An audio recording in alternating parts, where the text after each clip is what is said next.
Paşa yaşa, adın yazılacak mücevher taşa.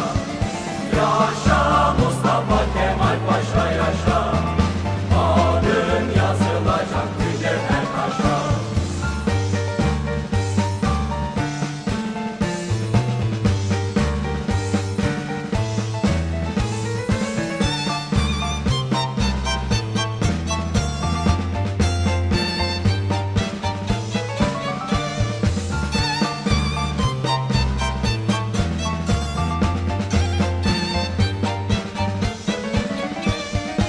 İzmir'in dağlarında çiçekler açar, İzmir'in dağlarında çiçekler açar.